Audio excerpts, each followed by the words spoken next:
Hello guys, this is your friend and we are back with a new fanfic. Which is what if Ino ran away from her house and starts living with Naruto and they fell in love part 1. And if you enjoy this fanfic then please press the like button and subscribe to my channel for more fanfic like this.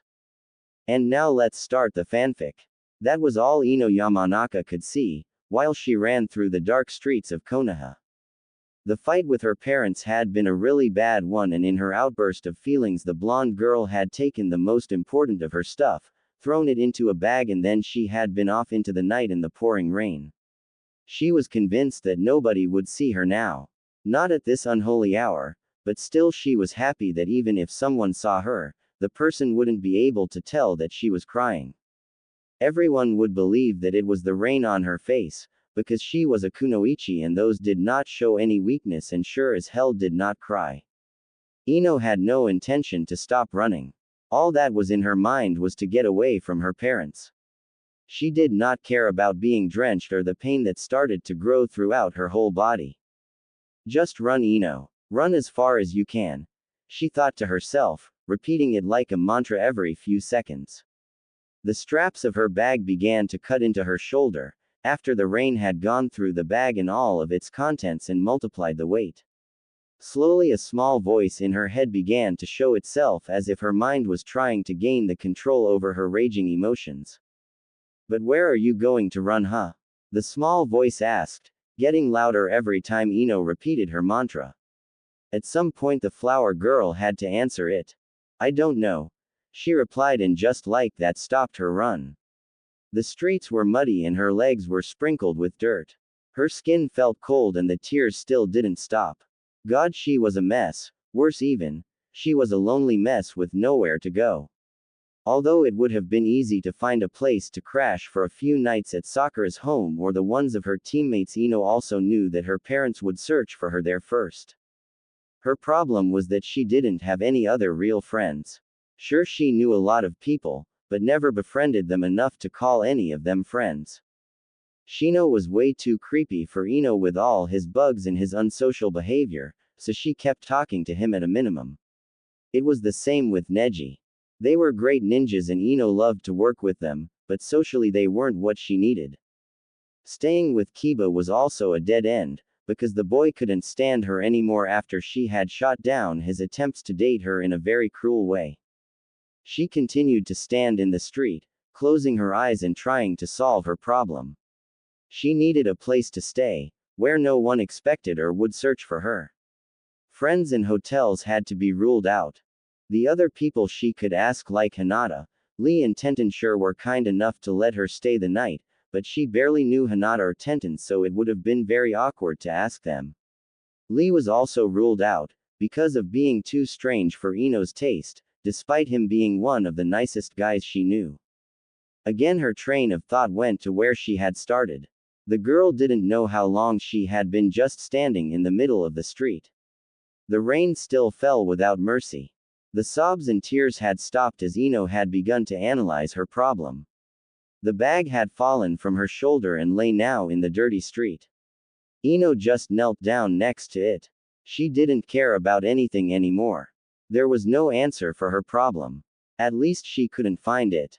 She couldn't just go to somebody she barely knew, she couldn't go to her friends, she couldn't even go into a hotel. And certainly she wouldn't go back to her parents. Even the thought of that brought her nearly to tears.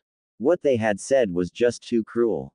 No matter why they had said something like that, her anger and some other emotions did rise to the surface again. Despite desperation because she had nowhere to stay, sitting in the muddy street while rain poured down, Ino swore to herself that she would never go live with her parents again. They were wrong. Ino whispered to herself. I'll prove them wrong and then they'll see that they should have never underestimated me. You know, it's kinda hard not to underestimate someone who sits in the mud and talks to herself, a voice said behind her. Ino grabbed one of the kunai out of her pouch, jumped facing the threat before anyone normal could have noticed. As she saw who had spoken, she relaxed. He was no threat. Not even a small one in her eyes. What do you want, Uzumaki? She asked in an aggressive tone. Why did it have to be him to find her in this situation? Of all people, it just had to be the one person that she could get along with the least. Nothing, Yamanaka. I'm just enjoying the rain, he told her without any hint of mischief in his voice. It's really nice, isn't it? It's cool, relaxing, and you never meet anyone when it's raining. Well, almost never, It's probably because it's night and nobody wants to get wet. Besides crazy people like you. Ino told him. Something about Naruto got her on the edge every time she saw him. She thought that it was the fact that he never acted serious and made stupid jokes that hindered him in becoming a great ninja. She hated people who sold themselves for less than they were worth. A small smile graced Naruto's lips. He was as drenched as Ino, but wasn't shivering. Also, he had no mud on him at all. A little bit of curiosity was seen in his eyes. So I'm here because I'm crazy. What's your excuse? His voice was relaxed, as if her comments didn't even bother him at all. It was unlike him. Normally, when people would insult Naruto, he would point at them and make quite the scene. Now he was quiet, relaxed, and didn't even show a sign that he had heard her. Was it because no one else was around? Ino didn't know, and it didn't matter anyways. She mumbled her answer, hoping he would just leave her alone. She didn't need someone other than her parents bother her tonight. Got into a fight. Parents. Ran away. No place to stay. The other words were too silent to be heard at all. Naruto's smile grew bigger. Ino turned her head to the side. Now it would start. He would laugh at her and would make fun of her, to get her back for all the times she did the same thing when he was in such an embarrassing situation. A small part of her mind even thought that she deserved it. So where's the problem? You can stay at my place. Naruto told her with a big grin and a happy voice. In her surprise, she stared at him. What had he just said? She could stay with him. No jokes. No remarks. Just an invitation to stay over. Her face must have shown her big surprise because of his next words. What's wrong, Ino? Come on. The rain has stopped, so there's no reason to stay outside anymore. He took a few steps towards her and then grabbed her bag, throwing it over his shoulder. Ino was still unsure but followed him as he led the way to his home. This is no trick. You're not leading me on? She asked, knowing how rude it was. But she had to make sure. Naruto turned around and faced her, staring in her eyes. No trick. Just a friend helping a friend, he told her with this unusual serious voice. His words were another surprise for Ino. You consider me a friend? She asked him. But we fight all the time and never get along. At least if we're not on missions. He just laughed, turned around and started to walk again. Then he told her something she would think about for the next month, though she didn't know it yet. You're right, we fight. We get on each other's nerves and always embarrass each other, but you're still my friend, he said. You never say something hurtful or something that is not true about me.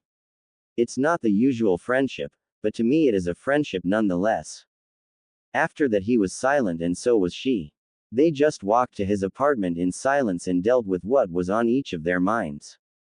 Ino tried to understand why Naruto would let her stay. She for her part had never been very nice to him. Always pointing out his flaws and telling him how stupid his pranks were. Nevertheless, she had never spread rumors about him like a lot of the other kids had. They just never got along, because Ino had somehow felt that Naruto never tried his best. Like he was holding back. When he had fought in the Chunin exams, she had seen that he wasn't the dead last. Also, she had heard that it was him who had beaten Gaara of the Sand and had convinced Tsunade-sama to come to the village. He had potential to be just as good as Sasuke, if not better, of that Ino was sure. She just didn't get Naruto, and to be honest, in the end she did not care one bit why he was nice to her. She had a place to stay and he even carried her things for her. Why not enjoy such a nice gesture? Naruto meant no harm to her. When they came to his place, he opened the door and showed her to bathroom. He gave her a bright orange towel and said that he would make some ramen for them. She didn't complain. She closed the bathroom door, stripped her wet clothes down and got under the shower to warm herself up. Other problems could wait, couldn't they? Naruto, After he had given Ino the towels, had changed into dry clothes. He wasn't afraid of a cold. After all, he never got one thanks to his secret friend. Now he stood in his kitchen boiling water for 2 ramen cups. He heard the shower running in the bathroom and wondered how it had come to the fact that Ino Yamanaka was using his shower. When the rain had started and everyone else had gotten into their homes, Naruto had decided to take a walk through the village. Rain had always been his friend, because it was the reason why the streets were empty. That meant no hateful glares, no one accidentally bumping into him, and no whispered curses about the demon child. Just him, the street, and the platter of raindrops. He enjoyed walking the village in the rain. It was lonely, but loneliness was better than the silent boiling hate he always felt from the village. Well, not the whole village anymore. People like Iruka, Tsuki, Ayame, Enko, and most of the higher shinobi were quite fond of him nowadays. It had something to do with him beating Gaara and finding Tsunade, Naruto suspected. All the other shinobi didn't really care about him as far as he knew. Not that they had been the problem in first place. It was the villagers who despised or feared him the most. They had never beaten him if you didn't mind some drunken idiots, but Naruto always felt their hatred. It was worse than any beating, because he couldn't do anything about it. He couldn't just fight back and hit them for the glares and whispers. Not even for telling their kids to avoid him. He just had to endure everything they did. That was why he praised the rain and the peace it gave him. Loneliness was his friend sometimes, though he was never really alone. The damn fourth had made sure of that. With a scowl, he poured the boiling water in the cups. He nearly burned his hands again. That happened quite often these days. They were always shaking for some reason. Maybe suppressed anger was the reason, maybe the exhaustion from his training. He couldn't care less about it. What he did care about was why he had found Ino kneeling in the muddy road, legs all dirty, clothes drenched, eyes puffy red. He had noticed it right away. Never ever had he seen the girl like that. She always cared about her looks, and it was a bad sign if she didn't. When he heard her mutter to herself how she would show someone they were wrong, Naruto knew that she had had a fight with someone. The person had hurt her bad, even he saw that back then. So he did the only thing he could think of, giving her a place to hide, to recover from the pain. He wasn't close to her, but she was Sakura's friend after all. Also, she was always fun to argue with. He liked the strong, bossy, and loud Ino, because she meant a challenge for his mind. To verbally fight with her was a funny way to kill time and distracted him from other things. Sure, she had never seen through the facade of his grins and false laughter, but why should she? They only talked for a few minutes most of the times. Mostly it ended with her whacking his head, telling him to shut up. The girl in the street was nothing of the strong friend he knew. She was lost, hurt, and had nowhere to go. Only a glimpse of the determination of the normal Ino had been left in her. Naruto knew how she felt, because he had felt the same many times. What she needed was the help of a friend. The surprised look on her face had been a bonus for him. She had followed him to his house without another word, and Naruto was sure that she had been lost in her thoughts. Now he had one of the prettiest girls in his house, using his shower. He couldn't help the small blush on his face. The first girl to ever visit him. Well, besides Hinata, but the blue-haired girl was a special case after all. Furthermore, unlike Hinata, Ino would stay the night with him, or even a few nights. That made her staying here special. The sound of the shower stopped just as he set 2 bowls on the table. He preferred to eat from the bowls instead of the cup. It just made the whole experience of eating ramen nicer. When he heard the bathroom door open, he lifted his head in its direction. Ino had only opened it a little, so he couldn't see her but hear her voice. Naruto. He heard her ask, pretty shyly. Could you do me another favor? Sure, Ino, what do you need? He asked. She was his guest and Naruto would do everything to make her comfortable. Well, you see, Ino began. I don't have any dry clothes. All the things in my bag are wet.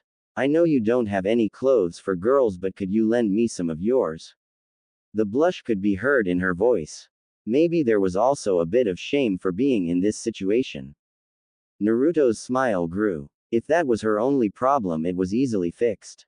Sure, wait for a moment, he told her. Then Naruto went into the bedroom, took some of the things out of his dresser and went to the bathroom. Now came the awkward part. Ino, I've got the things here. I'll close my eyes so you can get them from me, okay?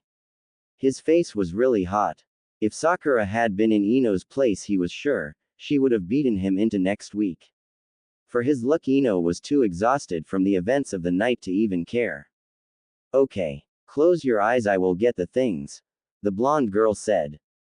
And thanks again for being so kind. Closing his eyes, he waited. The next thing he felt was the small breeze of hot air coming from within the bathroom and then someone tugging the clothes out of his hands. After that, he heard the bathroom door close. I'll be waiting in the kitchen for you, he said through the door. We can discuss the sleeping arrangement while we eat there if you want. Or we just eat and talk afterwards. It's up to you. Without waiting for an answer, he got back into the kitchen and sat down into one of the two chairs. There he waited for her. After a few minutes, Ino came into the kitchen. When he saw her, his breath got stuck in his throat. She was wearing a small pair of his boxers, which showed a lot of her long legs. The shirt that was a little big for her went just over her behind, drawing his attention to it. Her wet hair dangled over her shoulder, freed from its normal ponytail, giving it a messy but also sexy look. To his luck, she was still drying her face and didn't see his stare before he turned his eyes away. Naruto was convinced that the girl would have whacked him if she had seen. He himself would have done the same. Ino came over to the kitchen table and sat down on the opposite side from him. She looked into his face. A small smile was seen around her lips. He had to admit, this girl was indeed Sakura-chan's worst rival when it came to being beautiful. Thank you for treating me like this. I don't know what would have been if you hadn't shown up at the street, she told him. Naruto took his hand behind his head, rubbing his hair. Don't mind it, Ino. I just did what anyone would have done. Come on, let's eat. I am starving and I'm sure you're too. After that, you can get my bed and I'll take my sleeping bag and the couch, he said. And don't worry, you can stay here as long as you want. Thank you. You're really kind to me. I don't know how to repay you, she told him as she took her chopsticks. Just show your parents that whatever they said to hurt you isn't true, Naruto said. I don't know what they said and I don't care, but I want none of my friends being hurt by anyone. Her reply was another small smile. The blonde boy liked that smile. There was something in it that he just had to see, though he didn't know what it was. Anyway, as long as he could help Ino, he was content. His friends were dear to him. After all, they were all he had. Even the ones that weren't that close to him. He would do what he could for the blonde girl. But for now, he would just eat his ramen. After their small dinner, they had said goodnight to each other, and while Naruto had taken the couch, Ino got the bed. In the dark bedroom, Ino laid on her back, staring at the ceiling above her, and was unable to sleep. Despite everything that happened and her exhaustion, her mind was still processing what happened. Naruto, the dead last, the loud idiot, a person she thought of as just annoying, had found her in the middle of the night in the street, given her a place to stay and told her that he considered her a friend. Plus, he had encouraged her to prove her parents wrong. They didn't even really know each other, and yet the boy had given her his bed and slept on the couch instead. Worst of all, he had been serious all the time and not the goof she knew. And that was what was bothering at the moment. Sure, she had heard from Sakura forehead that Naruto seemed to have another personality when it came to fighting other ninja, but had never believed the girl. Naruto and serious, that just couldn't fit. On top of her own experience, Ino had heard how it was Naruto who had beaten Gaara of the Sand, and there was a rumor about him being the one responsible for Lady Tsunade's return, which were both quite impressive feats. It bothered her a lot that she had not seen this side of Naruto. She was Yamanaka Ino after all, which meant that her ability to know people's personality at first sight was unmatched, except for the one of her parents. Was there really more to Naruto than she had seen? Well, right now it seemed like she couldn't find the answer to that special question, so Ino decided that it was time to sleep. Closing her eyes, she turned to her side and took a deep breath. The air in the room, the sheets and even the clothes on her body, all had a different smell on them, she noticed. The room smelled like ramen, probably because of their dinner. The clothes smelled like they had been freshly washed and had a hint of vanilla on them. The sheets, however, had the most interesting smell. Here Ino could smell not only the vanilla scent but also that of a training field. The faint smell of grass and trees and something musky. Like Naruto had come home after training and just slept without changing clothes or showering. Seeing that it was Naruto she thought about, the blonde girl was sure that this was just the reason the sheets smelled like this. But she couldn't really complain. It kind of smelled nice. Absolutely different from her room at her parents' house. With a small content sigh, the teen snuggled into her comfortable pillow and a few seconds later sleep came over her. Sadly, it lasted only for a few hours. At 4 in the morning she woke up. The green glowing letters of Naruto's alarm clock gave a little light. What had her waking up at such an hour? Normally Ino was someone who loved to sleep in. Her answer came with the sound of a moan. It came from the living room and therefore it had to be the blonde owner of this place. With a little yawn, Ino got out of bed and on her bare feet she sneaked through the room into the small hall of the apartment. She heard her fellow genin mumbling. What the hell is he doing? She thought. Curious now, she peeked her head through the small door and saw him sprawled over the couch in a way only Naruto could sleep. The small TV was still on and illuminated the room, but the sound was muted. Ino could see Naruto's eyes moving under his closed lids. The boy was dreaming and speaking in his sleep. Given the sounds that came from his direction, she was sure that the boy had a nightmare. He was panting heavy and thrashing around. Just as Ino decided to wake the poor boy, she heard something that shocked her to no end. Naruto was begging in his dreams, pure desperation, fear and hurt in his voice. Why? Please tell me. Why did you do it? Just a small whimper. In the dim light of the TV, Ino could watch how small droplets of water came out of closed lids. How was that even possible? No, please. I didn't do anything. Ino was in the room before she could think about what she was doing. She couldn't watch this anymore, and not waking him up would be nothing short of torture. But just as she reached the couch, the blonde girl heard the words that would change her view of Naruto completely. Mom, Dad, don't leave me alone with the fox. Please help me. Shocked, Ino grabbed the boy's shoulder and shook him awake. He jerked into a sitting position, grabbed a kunai that had been hidden somewhere and brought it to Ino's throat. Shivering, the blue-eyed female watched his face, an expression of a cornered animal. Then he took the kunai from her throat and relaxed. Sorry, bad dream, he said to her, staring at his hands. Did I wake you up? Was it guilt in his voice? Shame? Maybe both. She couldn't tell. Still in shock, Ino could just nod. It wasn't the kunai or the fact that she didn't know what to say, but these last words he had screamed in his dreams. So helpless, as if he had always been alone. Please don't tell anybody. The only person who knows about this dreams is Iruka-sensei. The blonde boy told her, embarrassment clearly visible on his face. I don't want anybody else to see me like this, weak. I am a ninja, not a stupid kid. Her ninja training jumped into function and the shock and fear went away to let her think again. She realized the boy in front of her shivering like a leaf in the wind. He was afraid of her, because she had seen him like this and didn't know what she would do now. Ino was ashamed of herself. She had a little fight with her parents and had run away from home because of it. Even worse, she had almost given up an hour after she had been alone, while Naruto had been alone all his life. She had said so much bad things about him, because he never had been as good as others. Now she understood why. He never had anyone to help him. Always had so much to learn all by himself. Ino thought about what would have become of her if she would never have gotten any advice from her parents. She can't even imagine it. Even Sasuke-kun had it better than Naruto. Not that he had it easy, but still he had a family to help him grow. And unlike Sasuke, who wallowed in his self-pity, Naruto was there for others, although in his very annoying way.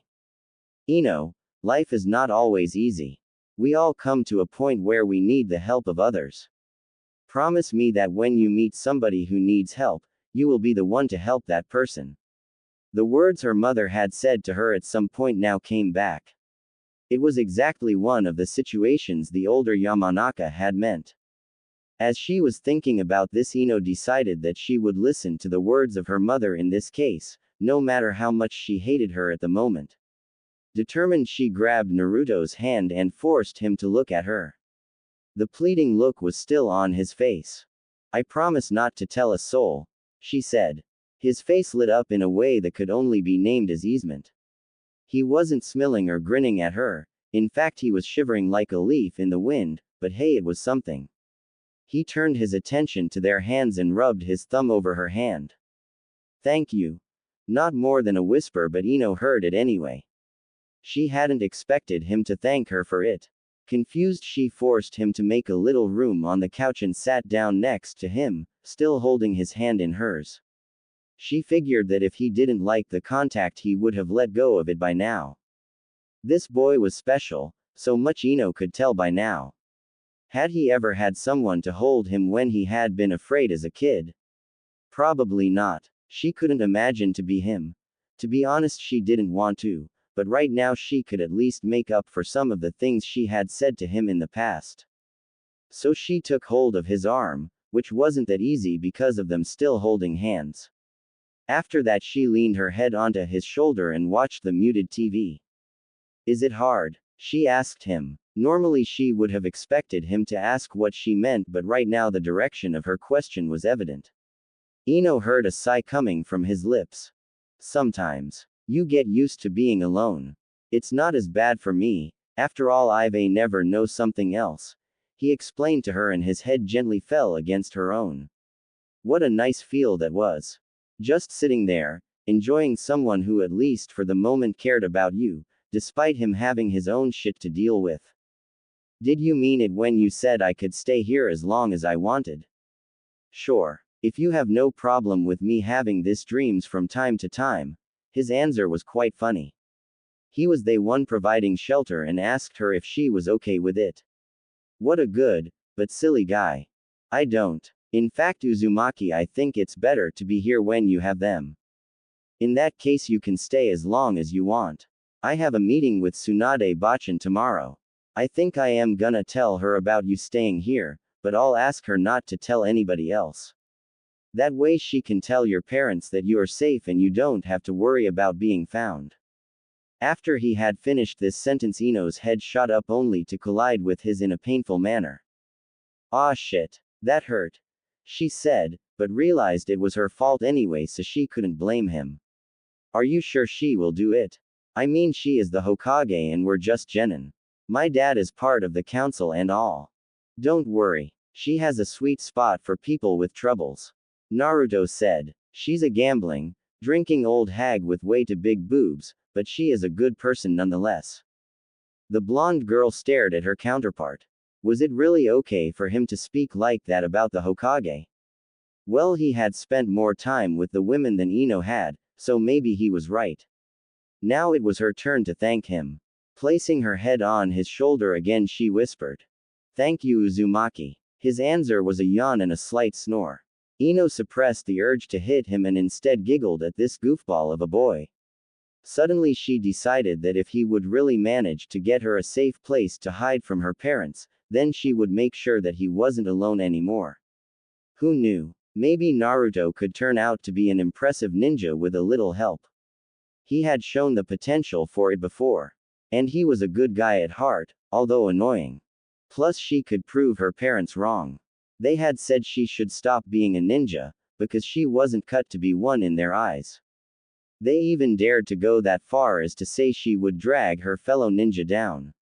Now she sat next to someone who believed in her and said she should prove them wrong.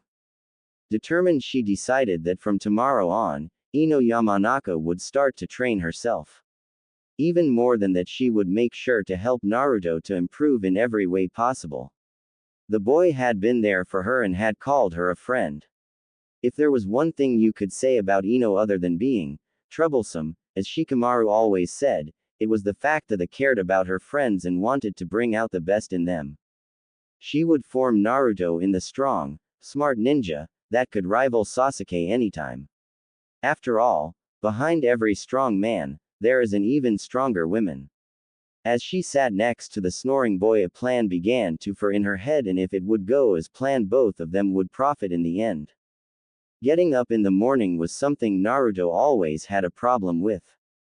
Not that he overslept, no, he always woke up before his alarm started, but leaving the sheets and starting the day was one of the most hated activities of his life. Today it was even harder for him. He didn't have to open his eyes to notice the first rays of sunshine coming through the window of his living room and landing on his face.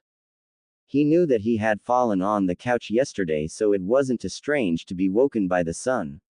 What was strange was the fact that something tickled his face. Also, he had some kind of weight on him which held him on the couch. Also, he could smell green apple shampoo. His shampoo certainly didn't smell like green apple. Most of his cleaning stuff smelled like vanilla. Hinata had convinced him to try it not too long ago and had got him some of it. Naruto had to admit after using it, that it really smelled good. Not too strong, not too sweet, but just right. So why did it smell like green apple around him? There was only one way to find out, so slowly he opened his eyes only to be blinded by the bright sunlight. Slowly his eyes started to adjust themselves and he could see what that weight on him was and why it smelled like green apple shampoo around him. With him on the couch was Ino, her face buried in the crook of his neck, her now shoulder-length blonde hair strayed over his face.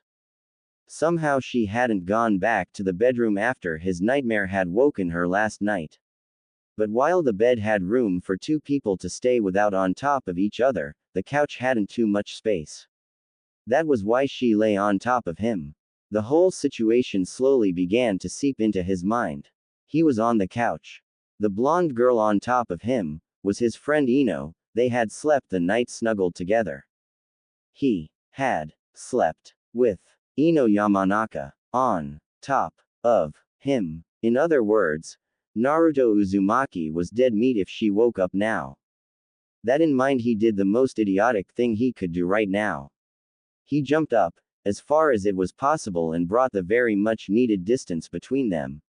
His problem was that with her weight on him he just fell from the couch, hit his head on the floor with a loud thud. A second later he realized that a simple kawarimi no jutsu would have been enough to get out of the situation without trouble.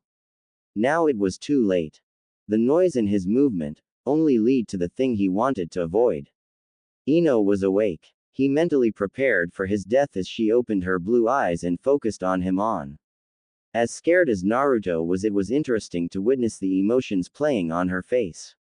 He could see confusion, then a realization, and then anger. She sat up from her lying position and raised her hand to hit him. Naruto closed his eyes and waited for her fist to collide with his face, but all he felt was a fierce whack on the back of his head. Then he heard her annoyed voice. Uzumaki, do you have to be that loud? Really, I had such a nice dream and you have to wake me up. She muttered and let her head fall back on the pillow to sleep again. Naruto was confused to say the least. That was all. No screaming or beating the shit out of him. Not that he needed more, his head hurt enough, but he was used to harsher treatment for minor mistakes. Sakura had a very painful way to stop him from doing them again. He had to know. Ino, he asked cautious. She groaned. What is it, Uzumaki? I'm tired, so let me sleep or I hit you again, she mumbled. Waking me in the middle of the night, rude idiot. She turned around and tried to get in the sleeping bag. You're not going to kill me because we spent the night on the couch together. He couldn't believe it. Was he dreaming? Or did she already kill him and he was now in heaven? Well, there was no sea of ramen in front of him, so it was unlikely to be heaven. Before he could continue to wonder why he wasn't a bruised pulp on the floor, Ino answered his question.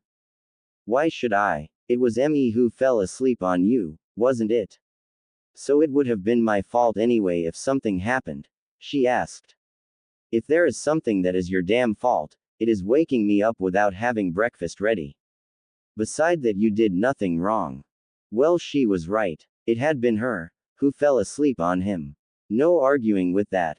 But Sakura would surely have. He never came to end his sentence.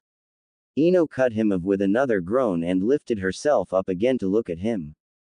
I am not Sakura, okay. Nothing happened. You're a damn comfortable cushion to sleep on and it's your fucking home. So please stop complaining because I don't beat the bloody life out of you. She told him, before she got back to try sleeping. Oh, and while you're awake, why don't you make me scrambled eggs for breakfast? That way you could make up for waking me this early and I could sleep a few minutes more. With that she turned away from him, just to show him that the conversation was over. Naruto couldn't believe it. How could she be so relaxed about what happened, when Sakura-chan would? Well, she wasn't Sakura-chan, she had said so herself. Who was he to complain? Before Ino decided to change her mind about it, he got up from the floor and went into the kitchen to prepare breakfast. Ino was right, about the time he realized with a look on the time. 7 a.m.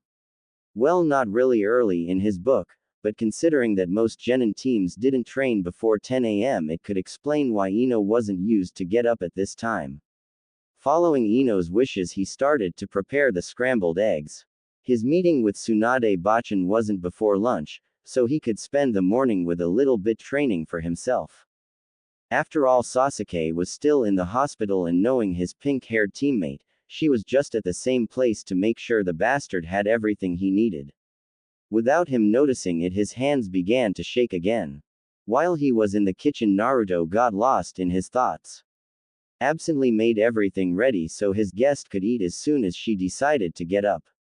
After he had set everything up, the blonde boy went to his dresser, got some clothes and went to the bathroom. Ino's stuff was left in one of the corners and he blushed as he noticed her underwear lying on top of the heap of clothes. Trying to ignore these things, he got under the shower and after becoming clean he dressed himself in his favorite orange cargo pants, a black shirt and a mesh shirt over it. His headband and jacket he had left in the kitchen. He would get them later, after he had brushed his teeth. That day had just started crazy and the demon vessel was sure that this wasn't the end in the line of crazy things to happen. Living with someone was different from being just by himself, but in a good way. Scary at times, he knew that much, after just the first night, but it was nonetheless nice. Naruto wondered if there would be a lot more embarrassing things, like waking up this morning. He could think of a ton of accidents that could happen and embarrass him and Ino to no end. Just the thought of Ero Sennin finding out about Ino staying here. He had to shudder at that thought. That would be something he just had to avoid. Ino had already started eating when he came back in the kitchen. Her hair was messy, and she ate like she had no manner at all. Wolfing down the food he had prepared. Naruto ignored that. He wasn't the one who could complain about people lacking manners. His eyes returned to Ino's hair. It wasn't the long glory mane anymore. The fight with Sakura in the Chunin exams had made sure of that. It had grown a bit since then and went just a little over her shoulders now. Plus it wasn't in the normal ponytail that Ino always wore. However, it looked really nice to see her hair down. It was so different from Sakura-chan's. Naruto liked it way better in this messy style.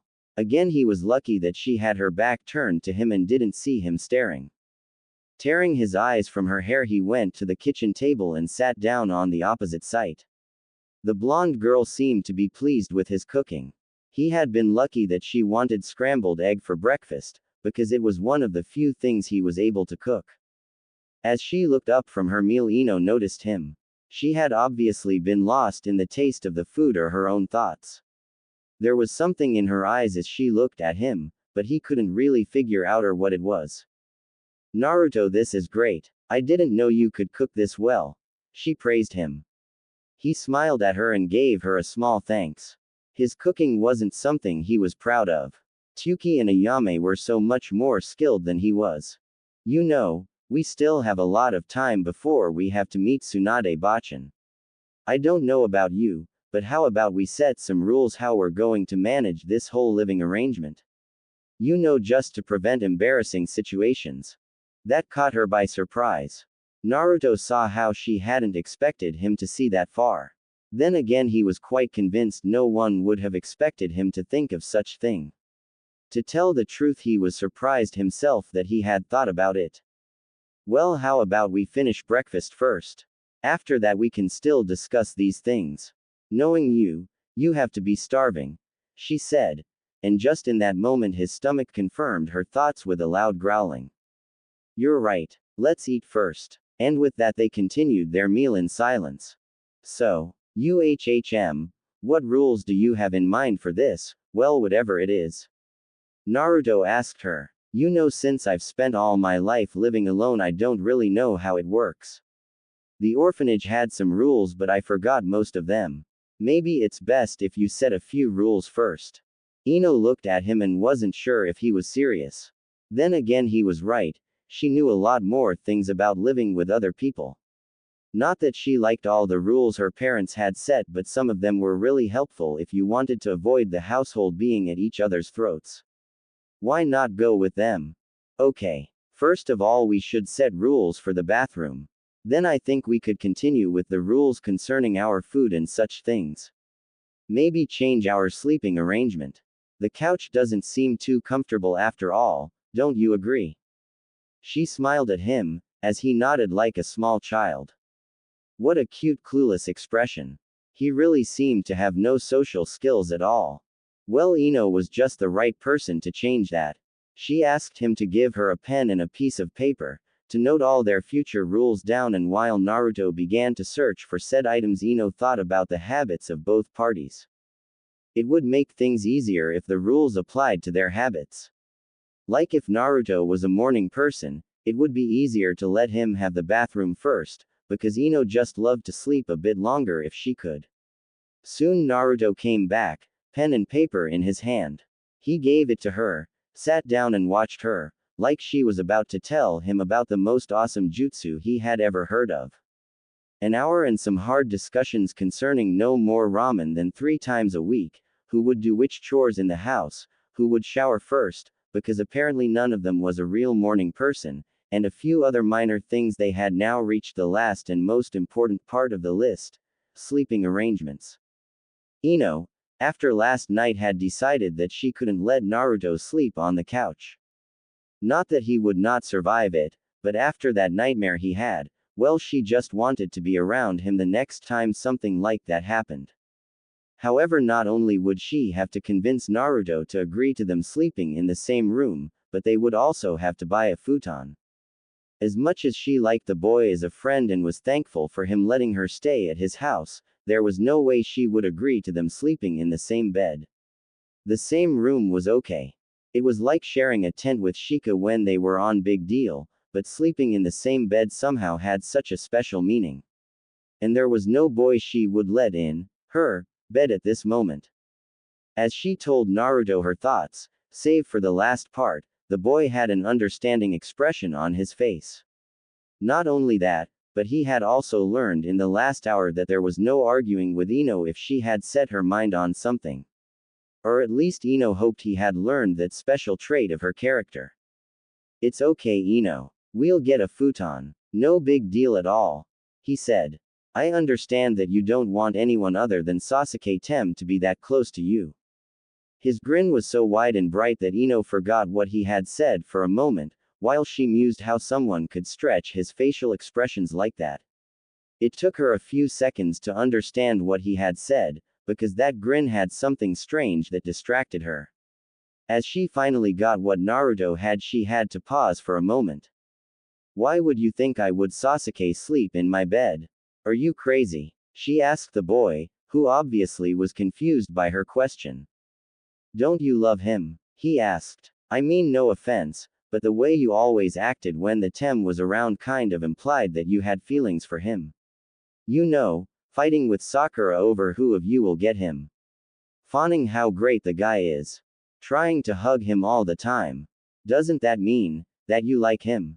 Suddenly Ino's laughing filled the kitchen. So that was it. Of course he couldn't know it. Now his question made sense. Naruto thought that her I want Sasuke play had been real. Poor boy, she had to explain it to him, before he hurt his head thinking too hard. That is what you mean. Listen, Naruto, I don't like Sasuke. Well, maybe I like his looks a little bit, but, well, I don't have real feelings for him. You don't? His confused face was just too funny to look at, that was for sure. No. Here, let me explain it to you, so you can understand it. When do you train harder? When you're alone or when you're training with Sasuke? Tell me. Ino watched him as he thought about her question. Probably when I'm training with Sasuke. I have to keep up with him after all. He told, clearly not seeing the connection. What does that have to do with you liking him? Well, you see, it's the same with me and Sakura. If we have a rival, we try harder. You know, when I first met Sakura, she was really shy, but after she had me as a friend and later as a rival, she began to grow confident. Ino explained to him. That's why I pretend to like this brooding emo. It makes Sakura want to keep up to me in every way. I know we aren't friends like when we were younger, but she is still important to me. Plus, it pisses Sasuke off whenever we fight over him. It's really funny. Ino's evil grin made Naruto laugh. Well, now the boy knew that he wasn't the only one who wasn't too fond of Sasuke. Even if the black-haired boy really did look good. Well, too bad he had the personality of an ice block. So you don't like the Tem? Was that ease in his voice? Anyway, Ino shook her head to answer his question.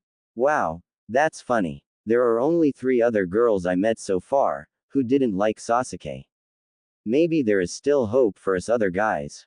The mischief in his voice was nearly grabbable. Don't get ahead of yourself, Whisker Boy. Just because I don't like him, doesn't mean I like you or the other boys in that way, she told him.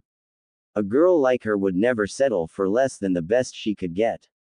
Ino huffed. Sorry, it's just nice to know that there are some pretty girls who don't like the kind of him. Naruto told her. So, back to the sleeping thing.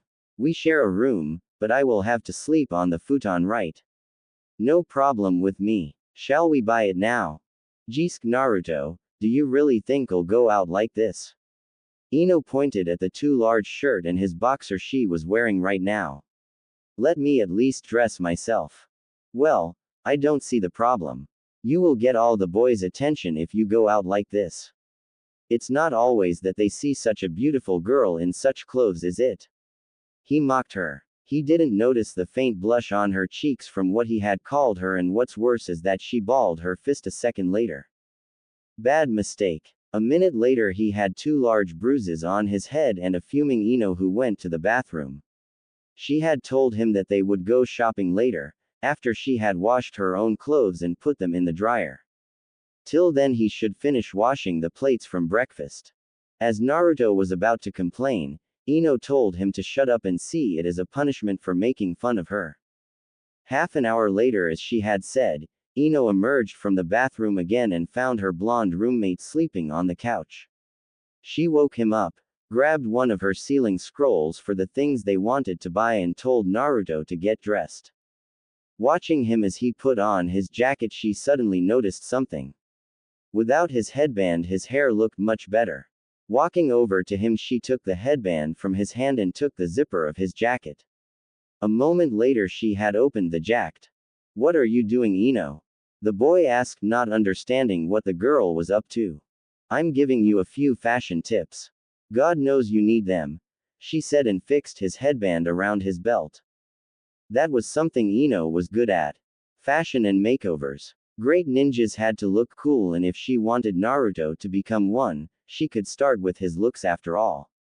Maybe she would even manage to get him to wear less of this orange horror he called clothes. Here, see. She dragged him in front of a mirror. You look way better with your hair free like that. And with the open jacket you can now hide weapons in it and have easy access to them. Also, it suits you way better. Really? The blonde demon vessel asked. Of course. Unlike you, I have a sense of fashion. Ino told him with a grin. Now come on. We don't have all day, Whisker Boy. She grabbed his hand, while Naruto was still watching himself in the mirror.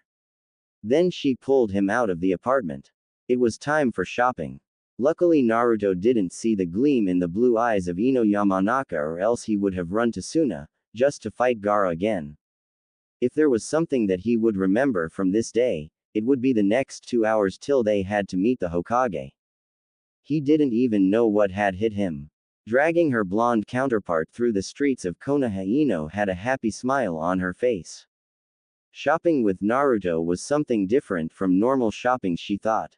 Well, somehow everything she had experienced with him in these 2 days had been special in some way so far, but this was definitely the best thing.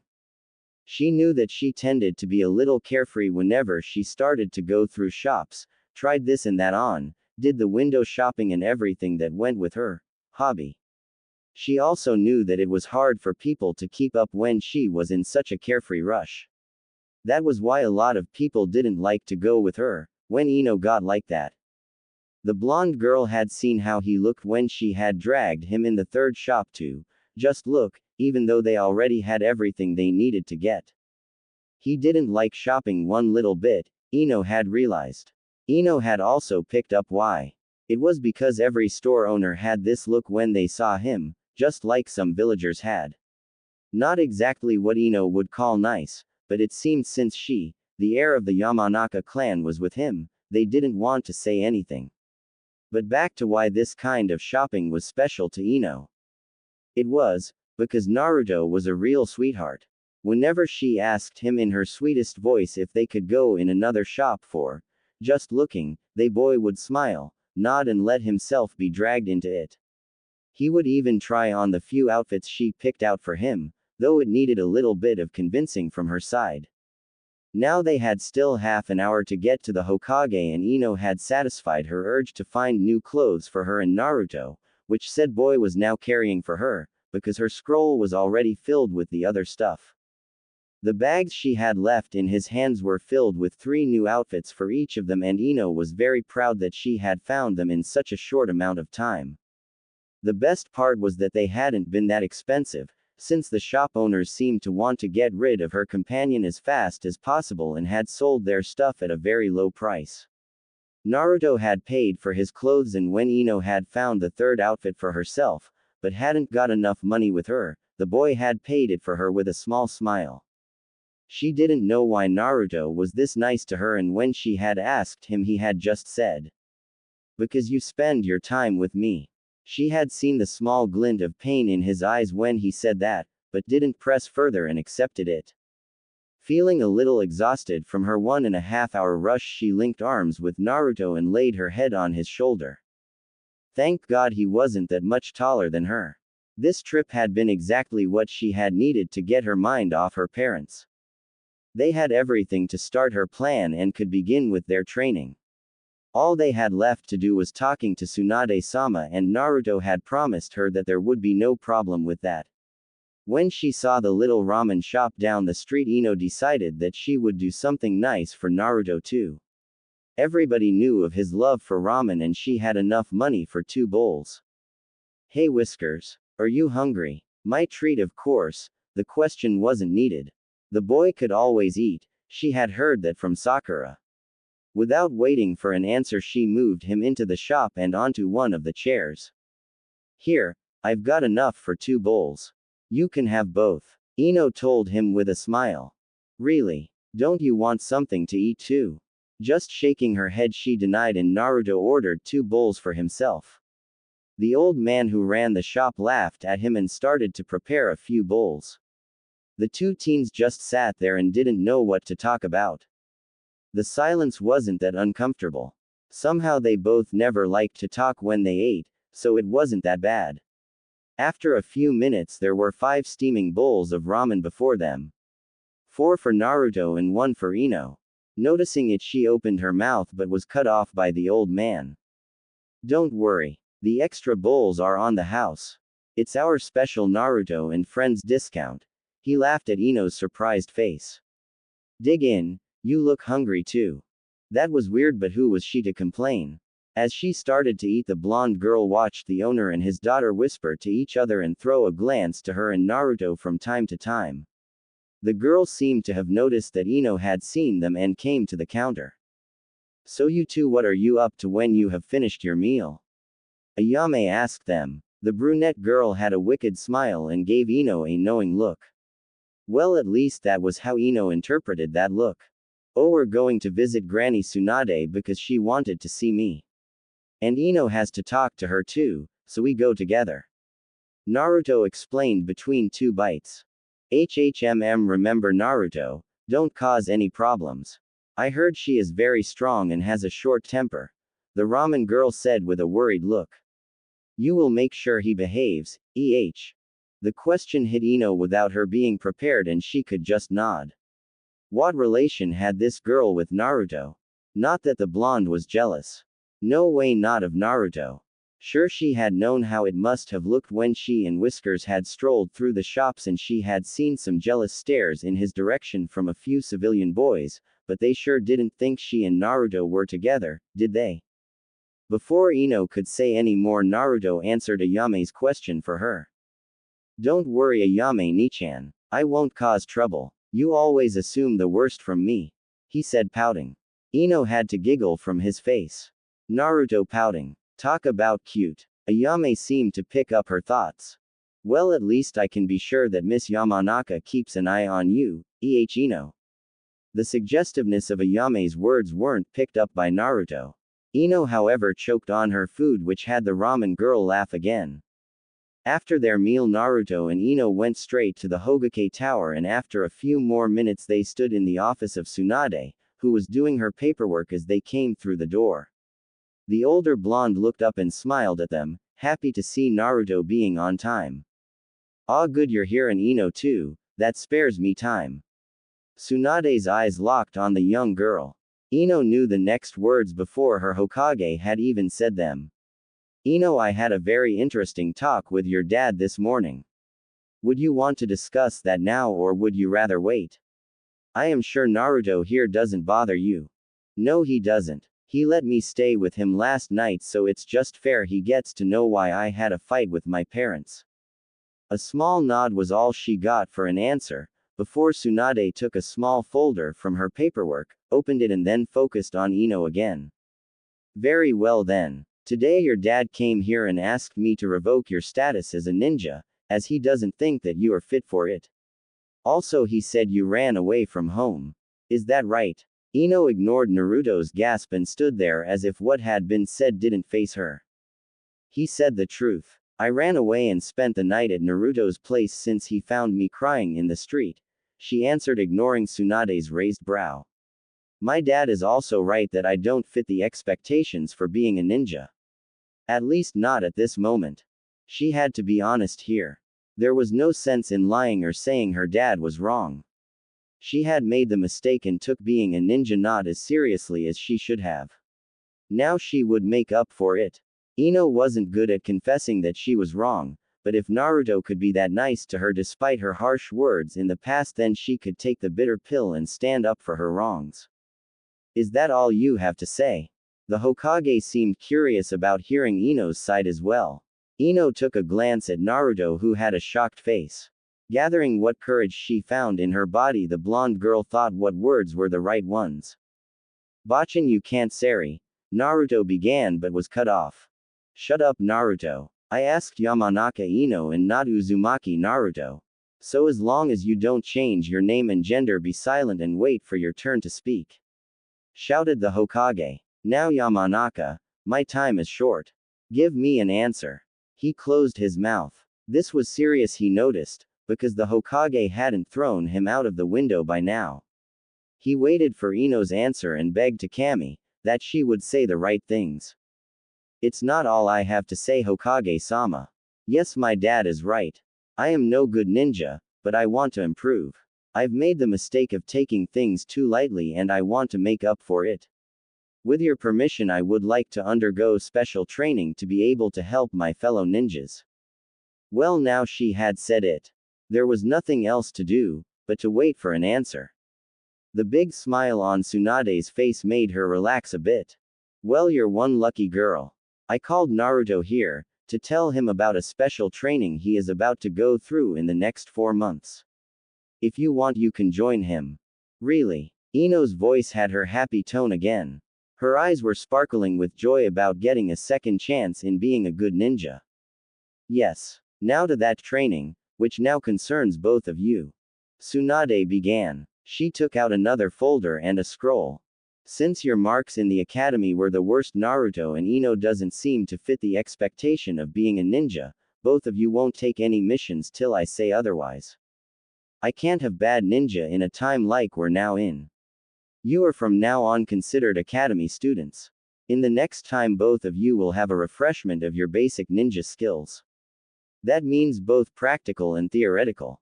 Therefore you will be taken from your teams and trained by special teachers. The remains of your teams will be put together. In other words, Choji takes Naruto's place in Team 7 since Shikamaru is already a Chunin. When the two of you have finished this refreshment, you will get 2 other teachers who will teach you higher rank skills that are chosen by me and your teachers. These skills will fit to each of you in a special way, since I do believe both of you are very promising in some special fields and we can't let such talent go to waste, can we? Ino looked over to Naruto, who just stood there and had a shocked look on his face. Ino could see that he didn't take not being a genin anymore lightly. You can't be serious, old hag. You can't take our headbands. We both passed the test. We were accepted in the damn Chunin exams. What does the pervert say to this? Our Kakashi-sensei. His rage was clear in his voice. He was about to argue a lot more, but Tsunade spent the next 5 minutes explaining to him in every detail where he lacked skills and showing how he had to undergo special training now that they were at war with Orochimaru. She tried to be nice and to calm him down, but he still had a sour look as Tsunade continued. You will keep your headbands, but both of you have to understand that we expect a lot from this training. Don't waste this chance. Especially you, Naruto. You know how highly I think of you and I am convinced that you will get a lot stronger with this training. Don't forget how important you are to the ninja force in this village after you won against Gaara of the Sand. We can't risk you dying because you are too damn proud. What would the villagers say? Understanding the hint, Naruto said nothing and just nodded. If he wanted to still be a ninja, he just had to go with it. Even if he didn't like it. His hard look vanished as he felt Ino taking his hand, forcing him to look at her. Hey Naruto, cheer up. We will both give our best and then we will show everyone that we can be the great ninja they expect us to be, she whispered in his ear. Ino would make sure the boy took the chance. And with these special skills, you can't bet that you will kick Sasuke's ass and impress Sakura. So don't complain, please. The last word came out in her sweetest voice again, and she knew he couldn't resist that, and somehow he got cheery again. After the girl had let go of him, Tsunade gave them both a few scrolls. In these scrolls are all the books you need. They also contain some things that are important for you to know but aren't taught at the academy. Tsunade explained. The teacher will come to your apartment tomorrow, Naruto. I am convinced Ino wants to stay with you since it will make learning together easier. Your teammates will also be informed. Please, both of you, give your best and don't make me regret giving you this chance. Dismissed. We won't. Both blondes answered and then turned to leave the office, since this talk was now over. As Naruto went out of the door, Tsunade called for Ino again. Obviously she still had to say something. Naruto said he would wait outside for Ino. What else is there to know, Tsunade-sama? She didn't know what to expect. The older blonde, however, looked her straight in the eyes. You and Naruto are pretty close, she said. You also seem to have a positive effect on him. That's good, but make sure you don't abuse his friendship, Ino. I would never. How could the Hokage say something like this? I just want you to have in mind that Naruto has it kind of harder than others to find friends. He trusts you and that is good. But I have a question. What is the meaning if the hands of a person start to shake without them being able to control it? As someone who knows the human mind, I'm sure you know. Of course. It's a sign of stress and suppressed emotions. Well, it is for most people. There are a few other reasons, but it's mostly that. Ino replied. Why did Tsunade ask her that? What I tell you now is a secret. Don't tell anybody, understood? Tsunade said and got a nod from Ino. In Naruto's medical record, it is noted that his hands are shaking since the second part of the Chunin exams. Not all the time, but often enough. You mean? Exactly. There is a second reason I want you to undergo this training with him. You shall keep an eye on him. The boy doesn't talk too much about his feelings, and I fear that could have a bad effect. Since you are a Yamanaka, you know what you have to look for, and as his friend you care for him. He needs a friend that is there for him, and there are only a few people to give him that. Oh, okay. That was a lot to swallow. Please understand that I won't force you to do this. I probably shouldn't care as much about that boy, but he is very dear to me. I wouldn't ask you if I didn't trust you with this task. After what I've seen today, I think you're the only one who is capable of doing what I just asked. Without waiting to be dismissed, Ino left the room. Tsunade-sama trusted her to take on such a task. Wow. Just wow. Then again, she had already planned to stay with Naruto and be there for him, so this fit perfectly to what she wanted to do to him, and Naruto was a great friend. He had proven that the last 2 days. What bad came from this? She wanted to be his friend. She wanted to take care of him. She wanted to grow strong with him.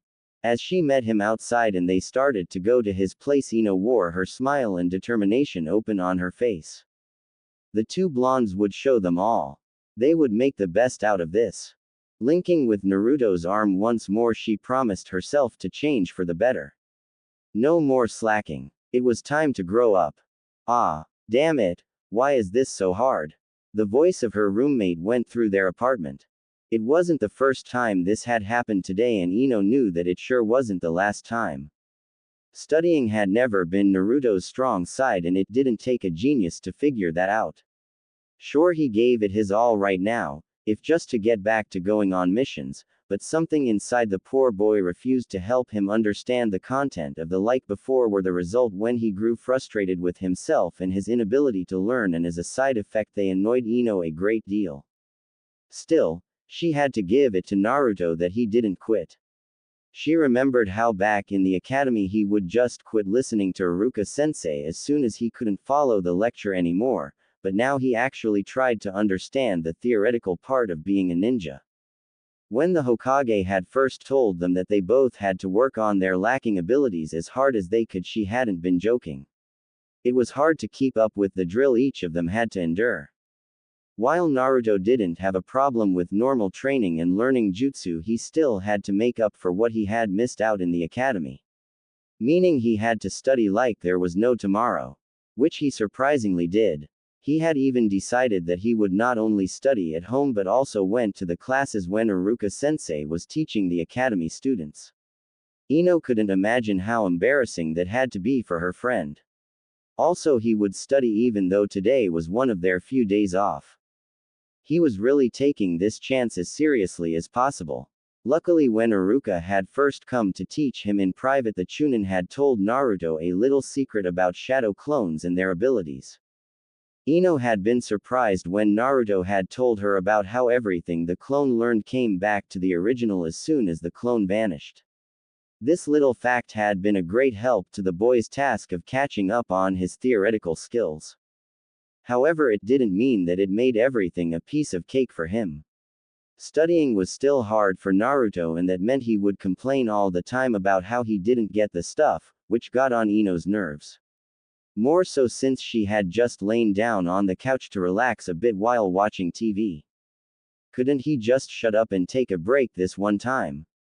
Just for the sake of her sanity. It wasn't often that she had had the chance to relax in this last month, since Asuma was training her in taijutsu and ninjutsu every day now that his team was disbanded. While this was paying off and her skills had improved just as much as Naruto's had, she still needed a break from time to time. So why did the boy have to study when she just wanted to do nothing but enjoy a lazy day? Getting stronger was important. Ino had realized that after 1 month of training, but there was more to life than just being a ninja. Sometimes you had to enjoy life. Sighing, she decided that it was time for her to help her whisker boy or force him to take a break, or else she would never come to enjoy her free day.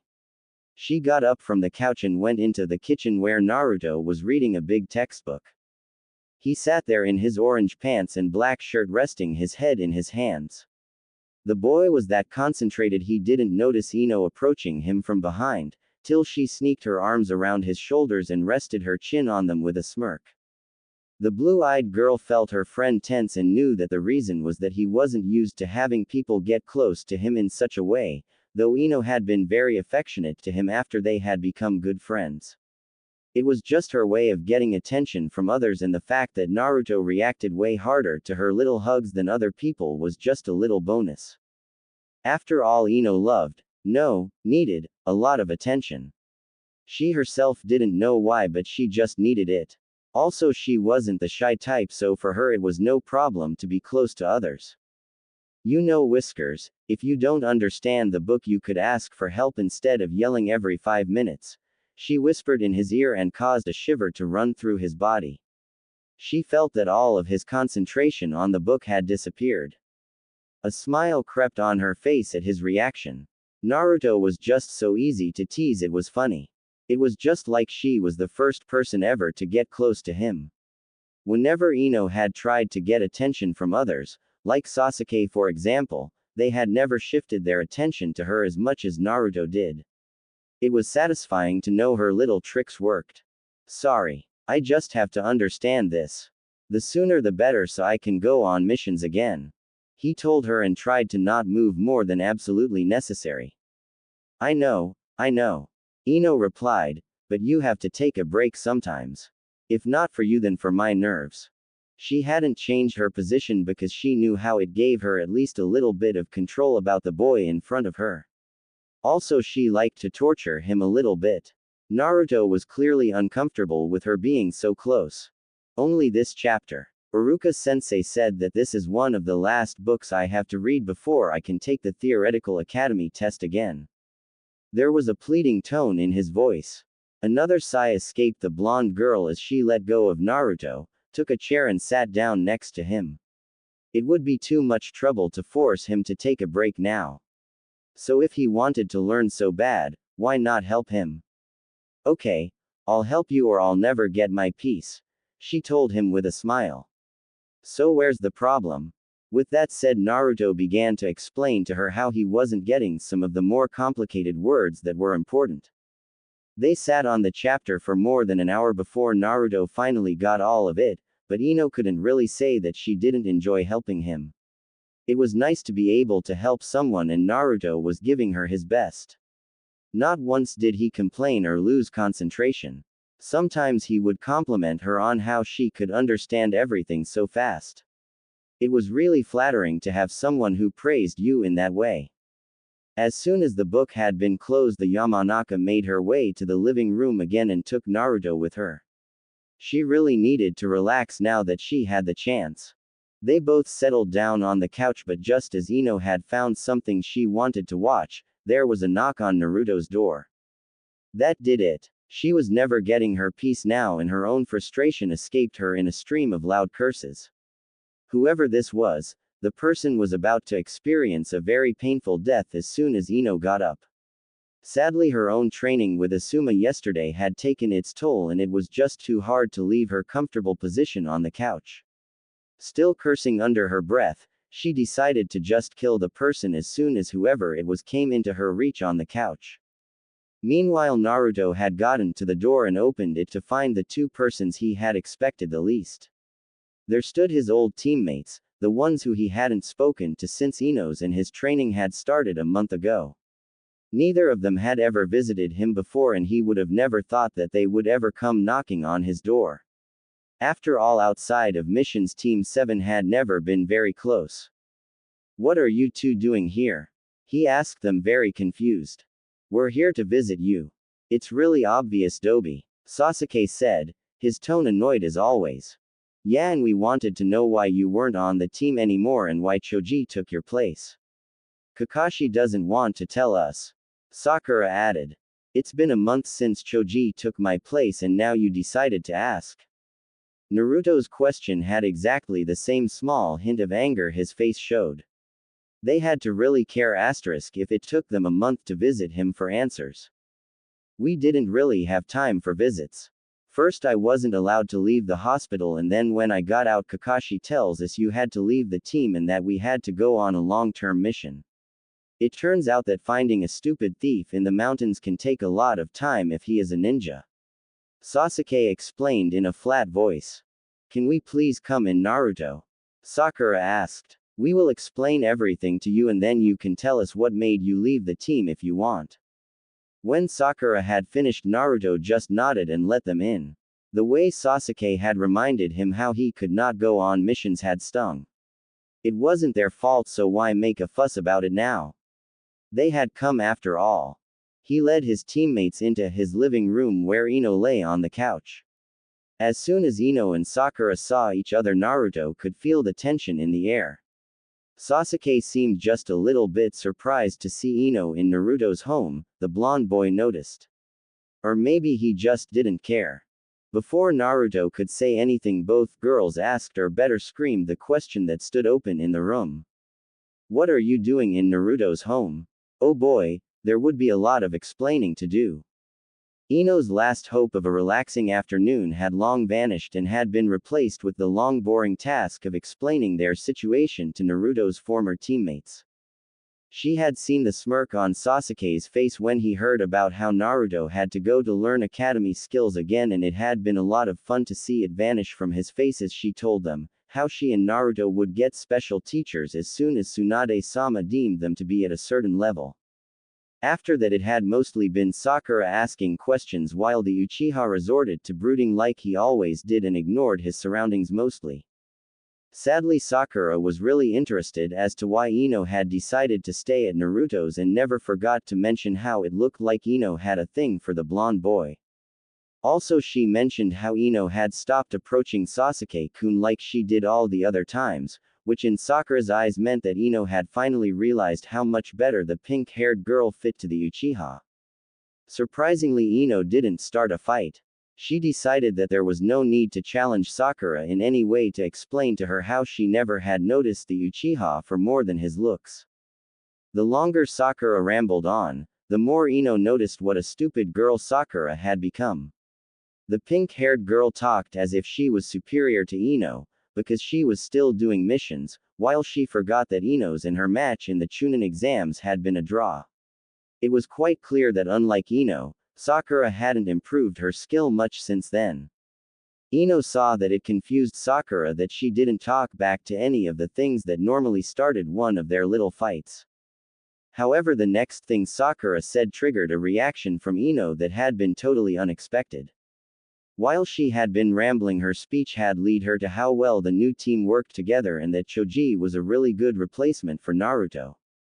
And while Sakura told Ino about how much better the new team worked without Naruto and Sasuke always fighting, she missed how Naruto's hands began to shake again. Ino for her part did not and understood what was going on. Naruto's crush indirectly told her how bad the boy was, while he sat next to said crush. Before Ino could say anything, Sakura said the words she would have better kept to herself. Well, maybe it's really for the best that Naruto and you go through this training.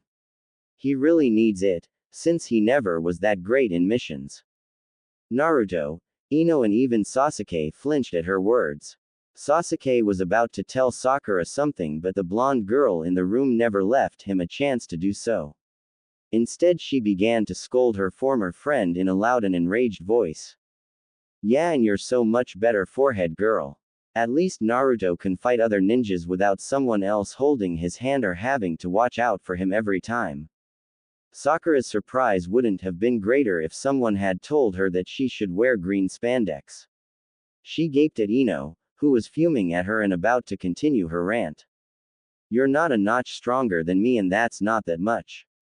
I'm pretty sure without Sasuke or Naruto keeping your back safe, you would have died on your first C-rank mission or when Suna. Since you are not that strong, please use the brain behind your large forehead and think about who is listening to the shit that comes out of your mouth. Naruto is a way better ninja than you are, just because he tries his best to improve whenever he can. Before things could get out of hand, Sasuke stepped in and told Sakura that it would be better if both of them left now. So he grabbed the pink-haired girl's arm and dragged her away, after he said goodbye to Naruto. Oh, and Dobi, he said as he was about to get out of the door. I want to fight you as soon as your training is finished. With that, he closed the door and left Ino and Naruto alone. The boy just sat in his place, hands still shaking, and didn't say anything. To hear how lowly Sakura thought of him had hurt like hell and at the same time made him angry. Ino could read that on his face, all the emotions that were forced to the surface. It hurt her to see her friend like this, and out of instinct she embraced him in a tight hug and comforted him as well as she could, telling him how Sakura was just stupid and how he shouldn't let it get to him. She really did her best to repair the damage the words of his former teammate had caused. When Naruto suddenly returned her hug and buried his head in the crook of her neck, she couldn't have been more shocked. Or so she thought till she felt his wet tears drench her clothes. It seemed that this had just been the last straw, and now Naruto had to let out all he had inside him. When the first shock had worn off, Ino began to stroke the boy's back in a soothing manner, whispering words of comfort in his ear. It wasn't a happy moment, but it made her happy that Naruto trusted her enough to open up that much.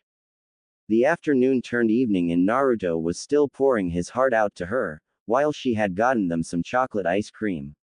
They just sat there and he talked, Ino listening to him. Tomorrow both of them would have to train again, but right now Ino thought that didn't matter.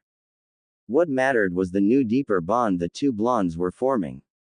At some point Naruto asked Ino to tell him something about her past, to get to know her better.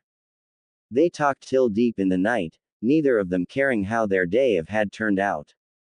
All that mattered to them was listening to each other. This moment was one of the few times in her life that made Ino utterly speechless. After finally reaching the level the Hokage considered, being fit for a ninja, which Ino considered above what most Chunin knew, Naruto and her had been told to go to the training grounds to meet their new teachers. Lady Tsunade had said these teachers would be there to improve the skills Naruto and her had a talent for. In other words, Ino would learn more about gathering information, medical jutsu and interrogation, while Naruto apparently would learn something about natural chakra and sealing. What caused her loss of words, now that she stood in front of the ones that would be teaching them from now on, was how utterly unfairly she was being treated. Naruto would be taught by no other than Asuma-sensei and the legendary Sannin Jiraiya. Asuma said something about Naruto's affinity for wind chakra, and the Sannin, who was a pervert by the way, was acting around Naruto like some kind of uncle or grandfather. Not that Ino cared about that. Naruto needed and deserved the best teachers he could get if you asked her, and at least Asuma was a very good teacher for sure. The unfair thing about it was who would be teaching her. Next to Naruto's new senseis stood two women. One of them was Tsunade-sama's assistant Shizune. Ino knew that Shizune would be a good teacher, but compared to a Sannin, well, it was a disappointment. The other woman had purple hair, was utterly crazy and dressed in a trench coat. Also, she had been the Junin leading the second part of the Chunin exam. This was what had robbed her of her ability to speak. Ino had expected to get someone like Ibiki to train her about gathering intel, and got someone she deemed worthy of being in a mental hospital. Being half aware of the fact that Naruto and his teachers had left to train somewhere else, she noticed that her teachers had sat down on the ground and the crazy snake lady, Naruto's words not hers, was motioning Ino to sit down next to her. Deciding that there was no use in making a scene, Ino chose to learn as much as possible from her teachers. Maybe if she proved herself good enough, she could get Tsunade and Ibiki to train her at some point. So she sat down and faced the older women. Shizune smiled friendly and the purple-haired female gave her a shining grin, not unlike Naruto's. Now Missy, are you excited about your new teachers? My name is Anko. Bet you're happy to have me and Shizune over there teach you. Anko said to her in a happy voice. She seemed to be really excited to have someone learning from her. IUHHM. Ino tried to answer but was cut short by Shizune. Don't worry. We know you are disappointed. Anko is just playing with you. I'm sorry. The blonde girl said. Way to go. She had just managed to insult her teachers. Don't be. We understand you, Ino. Neither of us is a Sannin, while Naruto gets Jiraiya to teach him sealing. You will see that we're still pretty good teachers though. I have been taught by Tsunade-sama, and Anko is one of the most feared interrogators in Konoha. Shizune explained. She is right, brat. It takes a lot more than a little disappointment to insult us. Anko said and gave her some hard pats on the back. Now that it's just us girls, why don't you tell us a little bit about you and after that we tell you about us? Okay. I am Ino Yamanaka. I like flowers, my friends and gossip. Ino began. I dislike people who don't stay true to their friends and the ones who don't try to use their talents. I want to become a great ninja so I can protect my friends and make my parents proud of me. Her teachers listened to her and Anko smiled when she told her about how Ino liked to gossip. It would be helpful to start their little lesson. She threw a glance to Shizune who seemed to understand right away. You like to gossip? Really, Ino, isn't that a bad habit? The black-haired woman asked. Ino thought about her answer for a moment before she gave it. It depends. If you tell everybody secrets and start rumors or believe in everything that people tell you, it's a bad thing. It's not nice and nobody will trust you after a while. At the same time, it's a great way to get information, though you have to know what is the truth and what isn't. There are a lot of stories that can't be true. Still, I think that gossip isn't bad. Shizune gave her a nod and the bright grin on Anko's face told Ino that her answer had been the right one. Very good, Missy. Hokage-sama was right, you have the spirit. Anko said to her. Also, you already know that you can't trust all information you get. That is the hardest part for most of us interrogators. So besides gossip, which mostly can only show you in which direction you have to search for information, by the way, how many other ways of getting important information do you know? With jutsu like that of my family. Or through torture maybe. The blonde girl replied. Anko shook her head in amusement. Her eyes met Ino's and they had a serious expression. You're right. These are ways to get information. Both of them are very extreme though. There is a method that is a lot easier and stealthy, she said. What is it? I've never heard of it. That made both Anko and Shizune laugh out. Ino gave them a confused look and pouted. What? It's true. Oh, sure you have. You are doing it nearly all the time. Shizune smiled. She is right, Missy, though you aren't really aware of it.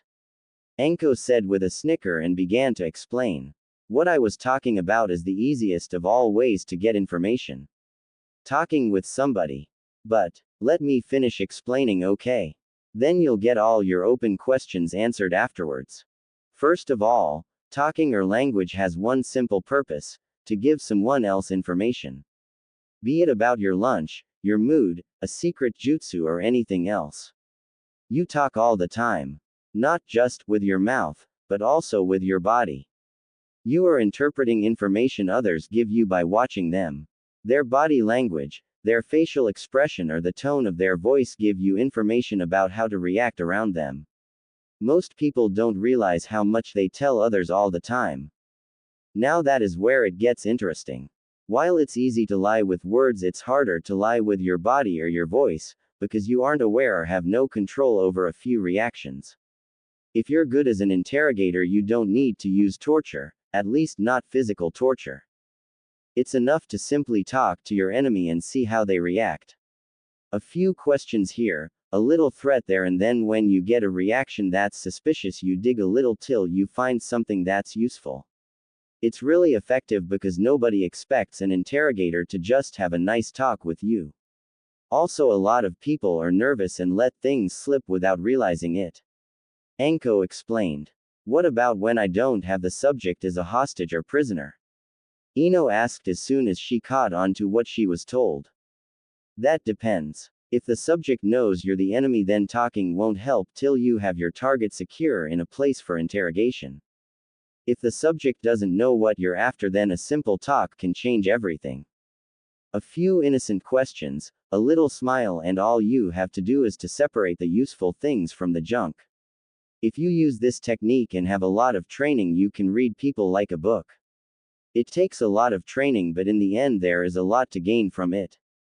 The best bit is you can train that skill all the time with the people around you. Most won't notice, and if they do, all they will suspect is that you're noisy. So you will teach me how to read people and how to torture them if they don't want to be read. Ino asked the purple-haired female. Exactly. That and a few other secrets every kunoichi should know. Shizune over there will help you to understand the human body and mind better. After all, she is a very good doctor. I'm sure her medical jutsu can be used to gather intel and also will be helpful if your friends are wounded. Maybe you'll even learn a few things to improve your family jutsu if you learn how to understand the human brain and body more. So what do you think? Do you want us to train you, Missy? Anko grinned at Ino and held out her hand. The blonde girl took it without thought, nodded and gave the two women a smile. Of course I will, sensei. Please teach me everything you can so I can be a better ninja. For Konoha and my friends. That's what we will do, Missy. Now why don't we show you what I was talking about? The three of us will have a little talk and you try to figure out as much about us as you can, while we do the same. After that I'll give you advice on what you have to improve and some tips to read people without any jutsu. Anko said. Oh, and of course we will have a little spar afterwards. Shizune added. We have planned to see where you stand exactly. After today we will take turns in teaching you.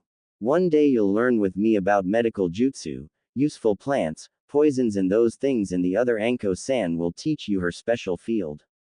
Since I have to admit that I'm the one who is less experienced in the field work of a ninja from a hidden village, you will learn that mostly from her. We expect only the best from you, Ino. If we get that, I promise to have Hokage-sama teach you at least a little. Thank you, sensei. I understand. I will do my best and won't disappoint you. Ino said. Okay, now that we have that out of the way, why don't you tell us about your relationship with the brat? Is he your boyfriend? Anko asked with a devious grin. What? No. Ino sputtered. Are you crazy? Me and Uzumaki, we're just friends, nothing more. But Ino, I know from Hokage-sama that you live in his place and the two of you were sitting pretty close when we arrived here with the others today. Shizune pressed. She knew why Anko had chosen that topic. I mean that's right, but really there is nothing. We weren't even real friends before he found me. Ino told her senseis. We have grown pretty close since he took me in, you know. Why did he offer you to live with him, if you weren't friends back then, huh? Anko asked. I think Naruto has a different view on things like friendship. He was really nice, but didn't want a thing from me in return. So he is just a friend and you have grown close to him while living with him, right? And you have no intentions to change your relationship? Came the question from Shizune. The reaction Ino gave now was surprising. She said nothing, as if she wasn't sure what to say. Anko saw how she grew a little more tense and started to rub her wrist with the other hand. We're good friends, sensei. He told me a lot of things and is real nice, but I don't think there is more. So you're not sure? Anko asked, a little too curious. She wanted to know more about this. At first she had chosen the topic just to rile her pupil up. To make Ino nervous or angry so she wouldn't notice the more subtle questions, but now Anko's inner gossip girl, even if she did hide that side from everyone, wanted to be fed. Naruto is a good guy, the first suppose. Just not, boyfriend material. Ino said and started to rub her wrist a little more. I don't think I have to give it more thought, to be honest. We're friends, he likes Sakura, and even if he didn't, there are a lot of girls that would be a better match for him.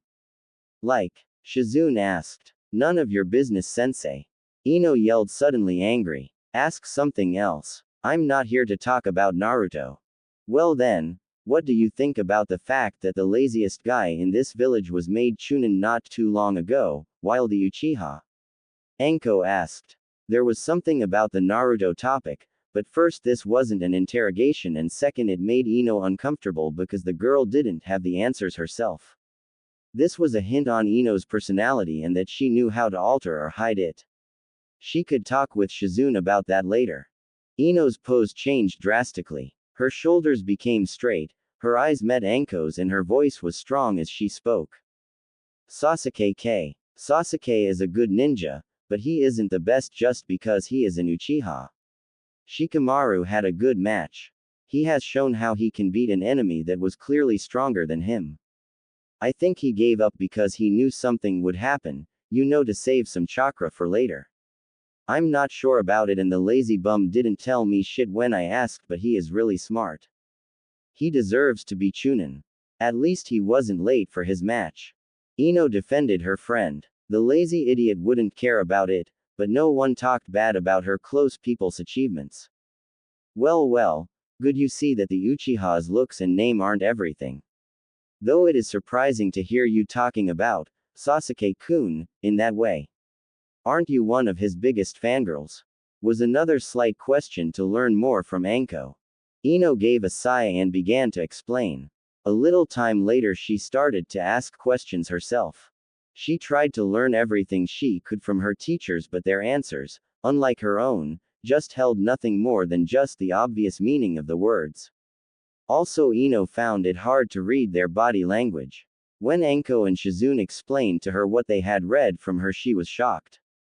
They told her about what she had felt, some of her exact thoughts she had when she had given the answers, and what they had concluded about her from the context. While they had gotten a pile of info about her, she had nothing really important.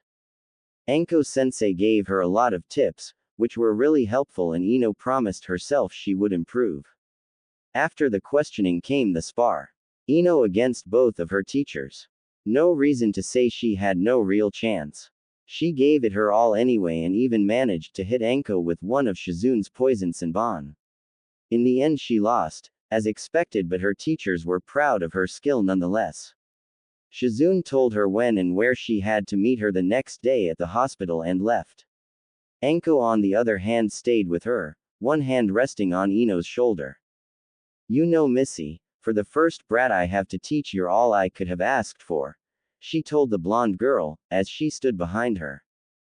Thank you, sensei, Ino replied. Still, I think you shouldn't act so much. Don't be surprised. I know a mask if I see it. You're unsure as hell about yourself. You're afraid what you are isn't enough. I know your behavior, because I acted like you when I learned under one of my teachers and when I came back to Konoha. You do. Yes. Now please do us all and yourself a favor. Be yourself, no matter what others think. Your lazy friend, the chubby one, and even the blonde annoying brat are all different from what is expected, but they are what they are. Anko told her. Save the mind games for your enemies, Ino, not your friends.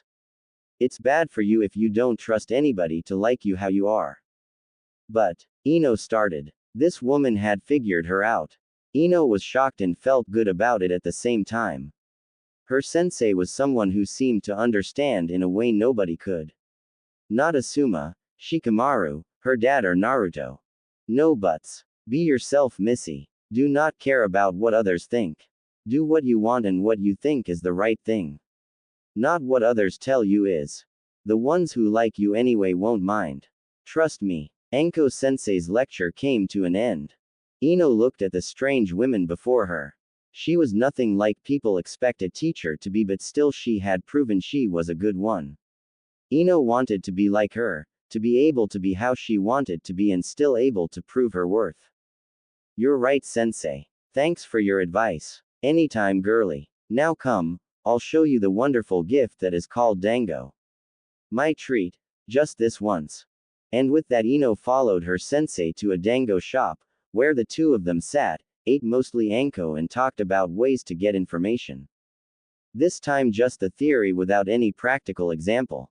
The blonde girl enjoyed it immensely, because Anko sensei was more of a big sister than a teacher.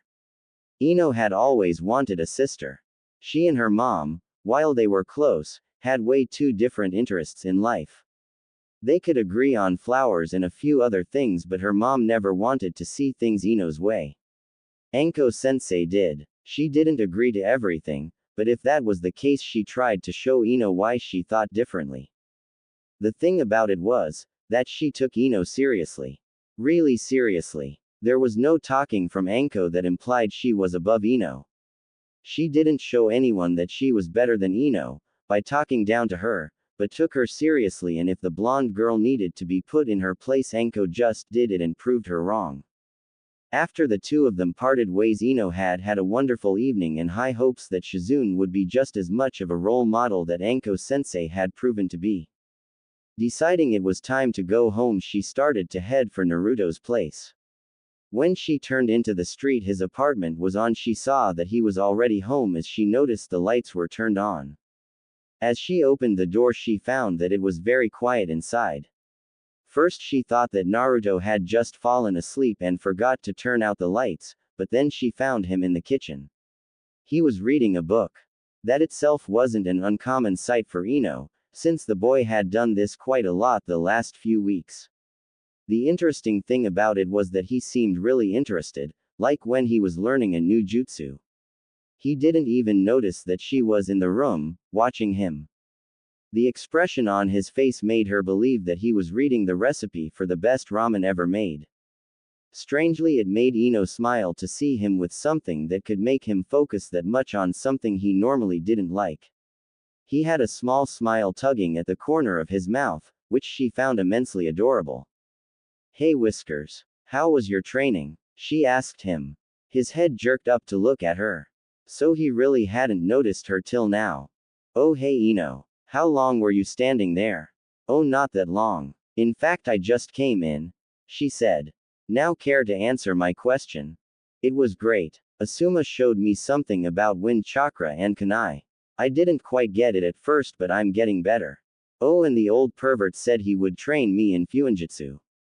Something about how the Uzumaki clan had a thing for that and how I should learn more about it. He gave me these books and a jutsu diary of a girl of my clan. Surprisingly I found it very easy to understand the things in the books, even though Asuma had told me that fuinjutsu was very hard to learn." He beamed at her. She could see how happy and proud he was to accomplish something others said was hard to learn. "Wow, that sounds great. And how about the diary? Did you read that too?" she asked him. "Well at first I didn't want to but Ero-sennin said it would be okay since the girl would probably approve if she knew who was reading the book. Apparently I and the girl had a lot in common. The diary goes on about the girl's work with fuinjutsu from the age of 15 to 20 and it has a lot of useful advice till now. I think she wrote it in case she had kids so that they could learn easier or something, because the first pages were addressed to her son. So Jiraiya-sama gave it to you to help you?" "Yes. This girl, Kushina was her name, really had a few cool tricks. I definitely have to learn them. The only strange thing was that Ero-sennin said I should tell him if I figured out why he gave the book to me. I mean isn't it obvious backquote? He wanted me to learn fuinjutsu." Ino smiled at him. She knew there had to be more behind this, but for now she didn't want to ruin Naruto's mood. Jiraiya had another reason for giving Naruto that book and telling him about his clan, but she was sure he would tell Naruto as soon as the right time came. She may not understand it all but the Sannin must have had his reasons. Who was she to ask for those? "So Ino, how was your day? Are you happy with your teachers?" Naruto asked as he put a piece of paper between the pages of the diary and waited for her to tell about her day.